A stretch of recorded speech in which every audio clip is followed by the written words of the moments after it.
ಸರ್ಕಾರಿ ಶಾಲೆಗೆ ಇವತ್ತಿನ ದಿವಸ ಮಕ್ಕಳು ಬರ್ತಕ್ಕಂಥದ್ದೇ ಕಡಿಮೆ. ಅಂಥದ್ರಲ್ಲಿ ಇಲ್ಲೊಂದು ಗ್ರಾಮದಲ್ಲಿ ಸರ್ಕಾರಿ ಶಾಲೆಗೆ ಸಾಕಷ್ಟು ಜನ ಮಕ್ಕಳು ಬರ್ತಾರೆ. ಆದರೆ ಇಲ್ಲಿ ಮಳೆ ಬಿದ್ದರೆ ಸಾಕು, ಯಾರೂ ಕೂಡ ಈ ಶಾಲೆಗೆ ಹೋಗದೇ ಇರತಕ್ಕಂಥ ಪರಿಸ್ಥಿತಿ ನಿರ್ಮಾಣ ಆಗಿದೆ.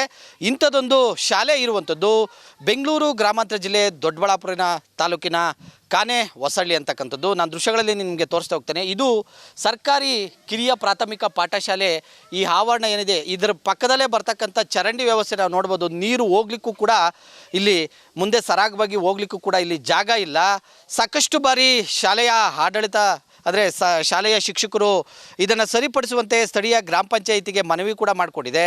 ಆದರೆ ಯಾವುದೇ ಕಾರಣಕ್ಕೂ ಈ ರೀತಿ ಈ ಚರಂಡಿಯನ್ನು ಕ್ಲೀನ್ ಮಾಡ್ತಕ್ಕಂಥ ಕೆಲಸ ಮಾಡಿಲ್ಲ. ನಾವು ನೋಡ್ಬೋದು ಚರಂಡಿ ಕ್ಲೀನ್ ಮಾಡದೇ ಹಿನ್ನೆಲೆಯಲ್ಲಿ ಮಳೆ ಬಂದರೆ ಸಾಕು ಈ ಆವರಣ ತುಂಬ ಕೂಡ ನೀರು ನಿಂತ್ಕೊಳ್ಳುತ್ತೆ. ಈ ಮಕ್ಕಳೆಲ್ಲ ಕೂಡ ಏನು ಹೊರಗಡೆ ಹೋಗ್ಲಿಕ್ಕೂ ಆಗಲ್ಲ, ಇಲ್ಲಿ ನಡ್ಕೊಂಡು ಹೋಗೋದಕ್ಕೂ ಸಾಧ್ಯ ಆಗಲ್ಲ. ಅಂಥ ಪರಿಸ್ಥಿತಿ ಇಲ್ಲಿ ನಿರ್ಮಾಣ ಆಗುತ್ತೆ. ನಾವು ನೋಡ್ತಾ ಇರ್ಬೋದು ದೃಶ್ಯಗಳಲ್ಲಿ. ಇವರೆಲ್ಲ ಪುಟಾಣಿ ಮಕ್ಕಳು, ಇಲ್ಲಿ 18 ಮಕ್ಕಳು ಇಲ್ಲಿ ವ್ಯಾಸಂಗವನ್ನು ಮಾಡ್ತಾ ಇದ್ದಾರೆ. ಆದರೆ ಇಲ್ಲಿರ್ತಕ್ಕಂಥ ವಾತಾವರಣ ನಾವು ನೋಡಿದ್ರೆ ಸಾಕು ಯಾವ ರೀತಿ ಇದೆ. ಇಲ್ಲಿ ಈಗಾಗಲೇ ಮಳೆ ಬಿದ್ದು ನೀರೆಲ್ಲ ಇಮ್ರುಕೊಂಡಿದೆ. ಮಳೆ ಸ್ವಲ್ಪ ಬಿದ್ದರೆ ಸಾಕು ಈ ಒಂದು ಆವರಣ ಕೆರೆ ಅಂತ ಆಗುತ್ತೆ.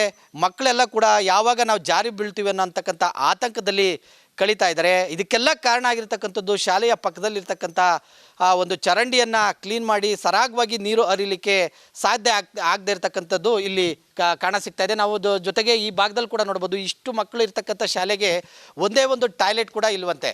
ಟಾಯ್ಲೆಟ್ ಕಟ್ಸ್ಕೊಡ್ತೀನಿ ಅಂತೇಳಿ ಸ್ಥಳೀಯ ಗ್ರಾಮ ಪಂಚಾಯತಿಯವರು ಸಾಕಷ್ಟು ರೀತಿಯಲ್ಲಿ ಹೇಳ್ಕೊಂಡು ಬರ್ತಾನೆ ಇದ್ದಾರೆ. ಆದರೆ ಇಲ್ಲಿ ಟಾಯ್ಲೆಟ್ ಕಳಿಸ್ದೆ ಮಕ್ಕಳು ಹೊರಗಡೆ ಹೋಗಬೇಕಾದಂಥ ಪರಿಸ್ಥಿತಿ ಇಲ್ಲಿ ನಿರ್ಮಾಣ ಆಗಿದೆ. ಹೀಗಾಗಿ ಇಲ್ಲಿ ಕೂಡ ಈ ಒಂದು ಟಾಯ್ಲೆಟ್ ವ್ಯವಸ್ಥೆ ಕೂಡ ಆಗಬೇಕಾಗಿದೆ. ಜೊತೆಗೆ ಈ ಒಂದು ಶಾಲೆ ಆವರಣದಲ್ಲಿ ಮಳೆ ಬಿದ್ದರೆ ಸಾಕು, ಯಾಕಂದರೆ ಈಗ ಮಳೆಗಾಲ ಆಗಿರೋದ್ರಿಂದ ಆವರಣ ಫುಲ್ಲು ಕೂಡ ಸ್ವಲ್ಪ ಮಳೆ ಬಂದರೂ ಕೂಡ ನೀರು ನಿಲ್ಲುತ್ತೆ. ಗ್ರಾಮ ಪಂಚಾಯಿತಿ ಆಗಿರ್ಬೋದು, ಜೊತೆಗೆ ಸಂಬಂಧಪಟ್ಟ ಅಧಿಕಾರಿಗಳು ಈ ಕೂಡಲೇ ಎಚ್ಚೆತ್ಕೊಂಡು ಈ ಶಾಲೆಗೆ ಆಗ್ತಾ ಇರ್ತಕ್ಕಂಥ ಸಮಸ್ಯೆನ ಬಗೆಹರಿಸಬೇಕಾಗಿದೆ. ಒಟ್ಟಾರೆಯಾಗಿ ಸರ್ಕಾರಿ ಶಾಲೆ ಅಂದರೆ ಸಾಕು, ಇಲ್ಲಿ ಸಾಕಷ್ಟು ಜನ ಮಕ್ಕಳು ಈ ಗ್ರಾಮದಲ್ಲಿ ಬರ್ತಾ ಇದ್ದಾರೆ. ಆದರೆ ಶಾಲೆಯ ಆವರಣದಲ್ಲಿ ಮಳೆ ಬಂದರೆ ನೀರು ನಿಂತ್ಕೊಳ್ಳುತ್ತೆ. ಇದನ್ನು ಆದಷ್ಟು ಬೇಗ ಗ್ರಾಮ ಪಂಚಾಯಿತಿ ಅಧಿಕಾರಿಗಳು ಈ ಒಂದು ನೀರು ಹೋಗಲಿಕ್ಕೆ ಸರಾಗವಾಗಿ ನೀರು ಹೋಗ್ಲಿದ್ದಕ್ಕೆ ಚರಂಡಿ ವ್ಯವಸ್ಥೆಯನ್ನು ಸರಿಪಡಿಸಬೇಕು. ಜೊತೆಗೆ ಶಾಲೆಗೆ ಟಾಯ್ಲೆಟ್ ಇಲ್ಲ, ಟಾಯ್ಲೆಟ್ ಕಟ್ಸ್ಕೊಡ್ತಕ್ಕಂಥ ವ್ಯವಸ್ಥೆ ಆಗಬೇಕು ಅಂತಂತೇಳಿ ಇಲ್ಲಿನ ಏನು ಮಕ್ಕಳ ಪೋಷಕರ ಆಗ್ರಹ ಆಗಿದೆ. ಕ್ಯಾಮ್ರಾಮನ್ ಮೋನಿಕೌಡ ಜೊತೆ ಮಂಜುನಾಥ್ ದಿನ್ನೂರು, ರಿಪಬ್ಲಿಕ್ ಕನ್ನಡ, ದೊಡ್ಡಬಳ್ಳಾಪುರ.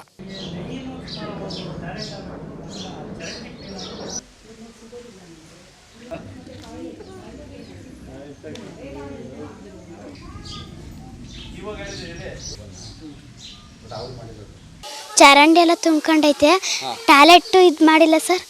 ಅದು ಚರಂಡಿ ಎಲ್ಲ ತುಂಬ್ಕೊಂಡಿರೋದಕ್ಕೆ ಇಲ್ಲಿ ಓಡಾಡೋಕ್ಕಾಗಲ್ಲ ಸರ್.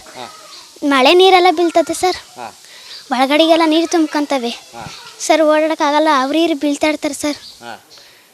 ರೆಡಿ ಮಾಡಿಸು ಅಂತ ಹೇಳಿದ್ರಾ? ಹ್ಞೂ ಸರ್ ಹೇಳಿದ್ರಿ, ಯಾರೂ ಮಾಡಿಸಿರಿಲ್ಲ. ಈಗ ಏನಾಗಬೇಕಮ್ಮ ನಿಮಗೆ ಸರ್? ಇದು ಚರಂಡಿ ಎಲ್ಲ ತೆಗ್ದಾಕ್ಸ್ಬಿಟ್ಟು ಇದು ಮಳೆ ನೀರೆಲ್ಲ ಒಳಗೆ ಬರ್ತಾರೆ ಸರ್. ಚರಂಡಿಗಿರೋದೆಲ್ಲ ಕಸ ಎಲ್ಲ ತೆಗ್ದಾಕ್ಬೇಕು ಸರ್. ಮಳೆ ಬಂದರೆ ನೀರೆಲ್ಲ ಈ ಸ್ಕೂಲ್ ಒಳಗೆ ಬರ್ತವೆ, ಓದೋಕ್ಕಾಗೋದಿಲ್ಲ, ಆಮೇಲೆ ಓಡಾಡೋಕ್ಕಾಗಲ್ಲ. ಚರಂಡಿ ವ್ಯವಸ್ಥೆ ಕ್ಲೀನಿಂಗ್ ಮಾಡಬೇಕು, ಟಾಯ್ಲೆಟ್ ಸಮಸ್ಯೆ ಐತಿ. ಹೆಂಗಿರುತ್ತೆ ಮಳೆ ಬಂದರೆ ಇಲ್ಲಿ ನೀರು ಹೆಂಗೆ ನಿಂತ್ಕೊಳ್ಳುತ್ತೆ? ಕೆರೆ ಥರ ಇರ್ತೈತಿ ಸರ್, ಕೆರೆ ಇದ್ದಂಗೆ ಇರ್ತೈತಿ. ನೀರು ಯಾಕೆ ನಿಂತ್ಕೊಳ್ಳೋದಿಲ್ಲ? ಚರಂಡಿ ತುಂಬೋರೆ ನೀರು ಬರ್ತಾವ ಒಳಕ್ಕೆ, ಆದ್ದರಿಂದ ನೀರು ನಿಂತ್ಕೊಂತ ಸರ್. ಆಲೆ 1 ವರ್ಷ ಆಗಿದೆ. 1 ವರ್ಷದಿಂದ ಟಾಯ್ಲೆಟನ್ನು ಬರೀ ಪಾಯ ತೋಡಿ ಒಂದು ಕೋರ್ಸ್ ಪಾಯ ಹಾಕಿ ಬಿಟ್ಟೋಗಿದ್ದಾರೆ. ಇದು ಜಡ್ಜ್ ಕಡೆಯಿಂದ ಒಂದು ಸರಿ ಏನೋ ಎಲ್ಲ ಶಾಲೆಗಳನ್ನು ಇನ್ವೆಸ್ಟಿಗೇಷನ್ ಮಾಡೋಕ್ಕೆ ಬಂದಾಗಲೂ ಸಹ ಅಲ್ಲಿ ನಮ್ಮ ಅರಳುಮಲ್ಲಿಗೆ ಪಂಚಾಯಿತಿಯ PDO ಅವರು ಬಂದು ಅವರು ಏನೋ ಕನ್ವಿನೆನ್ಸ್ ಮಾಡಿ ಹೋದರು. ಇದುವರೆಗೂ ಈ ಕಡೆಗೆ ಬಂದಿಲ್ಲ. ಚರಂಡಿ ಕ್ಲೀನ್ ಮಾಡಿಸಿ ಅಂತ ಹೇಳಿ ನಾವಿರ್ಬೋದು, ನಮ್ಮ ಇಲಾಖೆಯಿಂದ ಇರ್ಬೋದು, ನಮ್ಮ CRP ಇರ್ಬೋದು, ಎಲ್ಲರೂ ಸಹ ಮನವಿಯನ್ನು ಕೊಟ್ಟಾಗಿಯೂ ಸಹ ಅವರು ಯಾವುದೇ ಕ್ರಮವನ್ನು ಕೈಗೊಂಡಿಲ್ಲ. ಆ ಕೈಗೊಂಡಿಲ್ಲದ ಪರಿಣಾಮನೇ ಇವತ್ತಿನ ನಮ್ಮ ಈ ಶಾಲೆಯ ದುಸ್ಥಿತಿಗೆ ಕಾರಣ ಅಂತ ನನ್ನ ಅನಿಸಿಕೆ. ಮಕ್ಕಳೆಲ್ಲ ಎಲ್ಲಿ ಬರ್ತಾರೆ ಟಾಯ್ಲೆಟ್? ಅಂಗನವಾಡಿದು ಒಂದು ಸಿಂಗಲ್ ಟಾಯ್ಲೆಟ್ ಇದೆ, ಅದರಲ್ಲೇ ನಾವು ಮೇಂಟೆನೆನ್ಸ್ ಮಾಡ್ಕೊಂಡು ಮಕ್ಕಳನ್ನ ಆಚೆ ಕಳಿಸ್ದಂಗೆ ವ್ಯವಸ್ಥೆ ಮಾಡ್ಕೊಂಡಿದ್ವಿ. ನಮ್ಮ ಶಾಲೆಯಲ್ಲಿ 18 ಜನ ಮಕ್ಕಳು ಬರ್ತಾ ಇದ್ದಾರೆ ಸರ್. ಈಗ ಇಲ್ಲಿ ಕಾನೆ ಹೊಸಳ್ಳಿ ಅನ್ನೋ ಊರಿಂದನೇ ನಮ್ಮ ಶಾಲೆಗೆ ಬರೋದು. ಇದು ಸರ್ಕಾರಿ ಕಿರಿಯ ಪ್ರಾಥಮಿಕ ಪಾಠಶಾಲೆ. ಇಲ್ಲಿ ಮಳೆ ಬಂದಾಗ ಏನಂದರೆ ಆಚೆ ಇರೋ ಚರಂಡಿ ತುಂಬ್ಕೊಂಬಿಟ್ಟಿದೆ. ಒಂದು 6 ತಿಂಗಳಿಂದ ತುಂಬಿದೆ. ನಾವು PDO ಅವರಿಂದ ಹಿಡಿದು ಎಲ್ಲರಿಗೂ ಇನ್ಫಾರ್ಮ್ ಮಾಡಿದ್ವಿ, ಲೆಟ್ರು ಕೊಟ್ಟಿದ್ದೀವಿ. ಆದರೆ ಅವ್ರು ಬಂದು ತೆಗೆಸಲಿಲ್ಲ. ಅದು ಮುಂದಕ್ಕೆ ಹೋಗದೇ ಇರೋದ್ರಿಂದ ಫುಲ್ ಬ್ಲಾಕ್ ಆಗಿರೋದ್ರಿಂದ ಮೋರಿ ನೀರೆಲ್ಲವೂ ನಮ್ಮ ಶಾಲೆ ಒಳಗೆ ನೀರು ಹೋಗಲಿಕ್ಕೆ ಪೈಪ್ ಮಾಡಿದ್ದೀವಲ್ಲ, ಆ ಪೈಪ್ ಮೂಲಕ ವಾಪಸ್ ಬರ್ತಾ ಇದೆ. ವಾಪಸ್ ಬಂದಿರೋದು ಅದು ಶಾಲೆ ಒಳಗೆಲ್ಲ ಬಂದುಬಿಟ್ಟಿದೆ ಸರ್. ನೆನ್ನೆ ತುಂಬ ಮಳೆ ಆಗಿದ್ದರಿಂದ ನೀರೆಲ್ಲವೂ ಶಾಲೆ ಒಳಗೆ ಬಂದಿರೋದ್ರಿಂದ ಪೂರ್ತಿ ಮೋರಿಯಲ್ಲಿದ್ದಂಥ ಕೆಸರೆಲ್ಲವೂ ಶಾಲೆ ಒಳಗೆ ಬಂದಿದೆ. ಇದು ಹಿಂಗೆ ನಿಂತ್ಕೊಂಡ್ಬಿಟ್ಟಿದೆ. ನಾವು ಕ್ಲೀನ್ ಮಾಡ್ಸೋಕ್ಕಾಗಲ್ಲ. ಮಕ್ಕಳೆಲ್ಲ ಸಣ್ಣ ಮಕ್ಕಳು, ಬೇರೆಯವ್ರಿಗೆಲ್ಲ ಊರಿನವ್ರಿಗೆಲ್ಲ ಹೇಳಿ 2 ಸಲ ಕ್ಲೀನ್ ಮಾಡಿಸಿದ್ದೀನಿ ಈ ವರ್ಷದಲ್ಲಿ. ಈಗ ಇದು 3ನೇ ಸಲ ಹಿಂಗೆ ಆಗ್ತಾ ಇರೋದು. ಭಾಳ ತೊಂದರೆ ಆಗಿದೆ. ಅದನ್ನು ಏನಾದರೂ ಮಾಡಿ ಪರಿಹಾರ ಮಾಡಬೇಕು ಅಂತ ಎಲ್ಲರಿಗೂ ಕೇಳಿ ಸಾಕಾಯಿತು ಸರ್. ಪಂಚಾಯಿತಿಯವ್ರಿಗೂ ಕೇಳಿದ್ವಿ. ಡೆಂಗ್ಯೂ ಬೇರೆ ಇದೆ. ನಾವು ಮಕ್ಕಳನ್ನ ಭಾಳ ಜೋಪಾನವಾಗಿ ನೋಡ್ಕೊತೀವಿ. ಹಿಂಗಾದರೆ ನಾವು ಏನು ಸರ್ ಮಾಡೋದು? ಭಾಳ ತೊಂದರೆ ಆಗಿದೆ ನಮಗೆ. ಅದಕ್ಕೋಸ್ಕರ ಇವತ್ತು ಭಾಳ ಬೇಜಾರಾಗಿ ಪಂಚಾಯಿತಿಯವ್ರಿಗೂ ಹೇಳಿದ್ದಾಯಿತು, ಎಲ್ಲರಿಗೂ ಹೇಳಿದ್ದೀವಿ. ಆದರೆ ಏನೂ ಕೆಲಸ ಆಗ್ತಿಲ್ಲ. ಆಮೇಲೆ ಟಾಯ್ಲೆಟ್ 1 ವರ್ಷ ಆಯಿತು ಸರ್. ಜಡ್ಜ್ ಸಹ ಬಂದು ಹೇಳೋದ್ರು. ಅವಾಗ ಅಲ್ಲಿ PDO ಅವರು ಹೇಳಿದ್ರು, ನಾವು ಕಟ್ತೀವಿ ಅಂತಲೂ ಹೇಳಿದ್ರು. ಪಾಯ ತೋಡಿದ್ದಾರೆ. ತೋಡ್ಬಿಟ್ಟು ಒಂದೇ ಒಂದು ಕಲ್ಲು ಮಾತ್ರ ಹಾಕಿದ್ದಾರೆ. ಮುಂದಕ್ಕೆ ಒಂದು ಕೆಲಸನೂ ಆಗಿಲ್ಲ. ಎಲ್ಲವೂ ಹಾಗೆ ಇದೆ. ನಾವು ಮಕ್ಕಳನ್ನು ಅಂಗನವಾಡಿದು ಒಂದೇ ಒಂದು ಟಾಯ್ಲೆಟ್ ಇದೆ, ಅದಕ್ಕೆ ಕಳಿಸ್ತಾ ಇದ್ದೀವಿ. ದಿನಾನು ಕ್ಲೀನ್ ಮಾಡಿಸೋದು ಕಳಿಸೋದು. ಮತ್ತು ಇನ್ನೊಂದು ಆಚೆ ಒಂದು ಮನೆಯಲ್ಲಿ ಕೇಳಿದ್ದೀವಿ, ಅವ್ರ ಮನೆಗೂ ಒಂಚೂರು ಕಳಿಸ್ತೀವಿ. ಅದು ಹತ್ರ ಇದೆ ಶಾಲೆ ಪಕ್ಕದಲ್ಲಿ. ತುಂಬ ಅರ್ಜೆಂಟ್ ಇದ್ದರೆ ಮಾತ್ರ ಮಕ್ಳಿಗೆ ಹಂಗೆ ಕಳಿಸ್ತೀವಿ. ಇಲ್ಲಾಂದರೆ ಅಂಗನವಾಡಿದು ಒಂದು ಟಾಯ್ಲೆಟಲ್ಲೇ ನಾವು ಅಡ್ಜಸ್ಟ್ ಮಾಡ್ತಾ ಇದ್ದೀವಿ ಸರ್. ಭಾಳ ಕಷ್ಟ ಇದೆ. ಟಾಯ್ಲೆಟ್ ಫಸ್ಟ್ ಆಗಬೇಕು ಸರ್. ನಮ್ಮ ಟೀಚರ್ಸ್ಗೂ ತುಂಬ ಕಷ್ಟ, ಮಕ್ಳಿಗೂ ತುಂಬ ಕಷ್ಟ.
ಬುಕ್ ನೋಡು.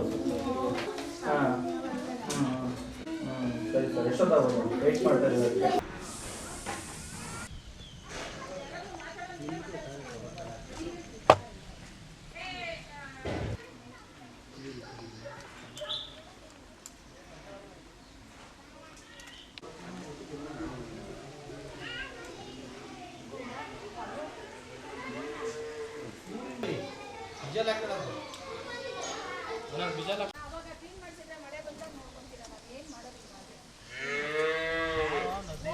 ಈಗ ಮಳೆ ಬಂದ್ರೆ ನಿಂತ್ಕೊಂಡ್ಬಿಡುತ್ತೆ. ಹೌದು ಫೋನ್ ಮಾಡಿ ಕಳಿಸ್ಬಿಡೋದು. ಬಿಟ್ಟವ್ರೆ ಸರ್, ಎಲ್ಲಿಂದ ಕೆಳಗಡೆಯಿಂದ ಎತ್ತಾ ಇದ್ದಾರೆ.